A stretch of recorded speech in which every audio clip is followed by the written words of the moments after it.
জনগণের এখন পাহাড় পরিমাণ প্রত্যাশা।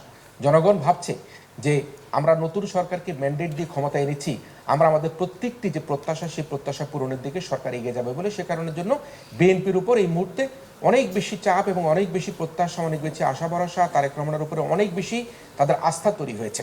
আমরা দেখতে পাচ্ছি যে বিএনপি একটা অত্যন্ত দুঃখজনক পরিস্থিতিতে একটা ভঙ্গুর অর্থনীতি তারা হেরিটেজ করছে, এবং একই সময় আমরা দেখতে পাচ্ছি মধ্যপ্রাচ্যের মধ্যে যুদ্ধ পরিস্থিতি বিরাজ করছে। সে কারণের জন্য বাংলাদেশে একদিকে শেখ হাসিনার যে অর্থনৈতিক যে ধ্বংসস্তূপ, সে ধ্বংসস্তূপ, অন্যদিকে মধ্যপ্রাচ্যের যুদ্ধ পরিস্থিতি বাংলাদেশের আর্থিক খাতকে এক ধরনের ইতিবাচক পরিস্থিতির দিকে নিবার জন্য আমরা দেখতে পাচ্ছি। এবং সে কারণে আমরা মনে করি এই ভঙ্গুর অর্থনীতিকে পুনরুদ্ধার করবার পাশাপাশি সরকারকে রাজনৈতিক স্থিতিশীলতা, আইন শৃঙ্খলা পরিস্থিতি উন্নয়ন, মব কালচার প্রতিরোধ, স্বাধীন বিচার বিভাগ, কর্মসংস্থান তৈরি করা, বিদেশি বিনিয়োগ আনা, জ্বালানি নিরাপত্তা করা, গণবিজ্ঞানের স্বাধীনতা, শিক্ষা ব্যবস্থা পুনর্গঠন, স্বাস্থ্যসেবা নিশ্চিত করা সহ অনেক কিছু কিন্তু সরকারকে এই আর্থিক যে সক্ষমতা, অর্থনৈতিক যে পুনরুদ্ধার, তার পাশাপাশি আমাদেরকে করতে হবে।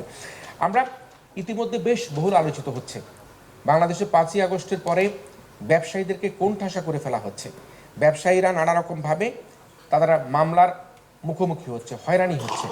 আমরা আজকে মনে করি বাংলাদেশের অর্থনীতিকে পুনরুদ্ধার করবার জন্য ব্যবসায়ীদের বিরুদ্ধে যে ঢালাও মামলা করা হচ্ছে, তাদের ব্যাংক অ্যাকাউন্ট জব্দ করে দেওয়া হচ্ছে, তারা যারা বিদেশে অবস্থান করছে তারা দেশে আসতে পারছে না, এগুলো থেকে আমাদের উত্তরণের দরকার। এ কারণে ব্যবসায়ীদেরকে আস্থায় এনে তাদের বিরুদ্ধে যে ঢালাও মামলা করা হয়েছে সেই ঢালাও মামলাকে প্রত্যাহার করে এবং তাদেরকে ব্যাংক হিসাবে জব্দ করা হয়েছে, জব্দ ব্যাংক হিসাব তাদেরকে ফিরিয়ে দিয়ে যারা বিদেশে অবস্থান করছে, বড় বড় ব্যবসায়ীরা যারা দেশে আসতে পারছে না, তাদেরকে দেশে ফিরিয়ে নিয়ে বাংলাদেশের অর্থনীতিকে পুনরুদ্ধার করবার জন্য ব্যবসায়ীদেরকে আস্থা নিয়ে তাদের মধ্যে স্বস্তি দিতে পারলে আমরা মনে করি বাংলাদেশের ব্যবসা বাণিজ্য বিনিয়োগের অগ্রগতি অনেকখানি এগিয়ে যাবে। তা নয় মধ্যপ্রাচ্যের যে বর্তমান পরিস্থিতি চলছে, এই পরিস্থিতির মধ্যে দিয়ে একদিকে মধ্যপ্রাচ্যের পরিস্থিতি, অন্যদিকে বাংলাদেশের অর্থনৈতিক ভঙ্গুর অবস্থা, সেই অবস্থার মধ্যে ব্যবসায়ীদেরকে আস্থায় নেওয়া সম্ভব না হলে, তাদেরকে স্বাচ্ছন্দ্যে কাজ করবার যদি সুযোগ দেওয়া না হয়, তাদেরকে ব্যাংকিং ফ্যাসিলিটি যদি দেওয়া না হয়, তাহলে কিন্তু বাংলাদেশে যে বিনিয়োগের কথা বলা হচ্ছে, বাংলাদেশে যে কর্মসংস্থানের কথা বলা হচ্ছে, বাংলাদেশে যে দেশি বিদেশি বিনিয়োগ আগ্রহের কথা বলা হচ্ছে, সেগুলি কিন্তু ব্যাহত হবে। তাই ব্যবসায়ীদেরকে এই মুহূর্তে আস্থায় আনবার জন্য সরকারকে অবশ্যই তাদের দায়িত্ব এবং দায়িত্বশীল ভূমিকা পালন করতে হবে। আমি একটু গভর্নরের প্রসঙ্গে আসতে চাই। নতুন গভর্নরকে নিয়ে আমরা দেখতে পাচ্ছি যে অনেক ধরনের বক্তব্য আমরা শুনতে পাচ্ছি, তার বিরুদ্ধে একটা অপপ্রচারের কথা আমার কাছে মনে হয় শুনতে পাচ্ছি। বলা হচ্ছে যে নতুন গভর্নরের অপব্যাখ্যা দেওয়া হচ্ছে, নতুন গভর্নর ন্যাশনাল ব্যাংকে 1000 কোটি টাকা তিনি আসার পরপর তিনি সেখানে তাদেরকে তারল্য সুবিধা দিয়েছেন। আসলে এই তথ্যটি মোটেই সঠিক নয়। নতুন গভর্নর তিনি দায়িত্বভার গ্রহণ করেছেন 26 তারিখে, এবং আমরা দেখেছি যে 9 তারিখে এই ন্যাশনাল ব্যাংক এবং এবি ব্যাংকে 1000 কোটি টাকা করে 2000 কোটি টাকার অনুমোদন দেওয়া হয়েছে।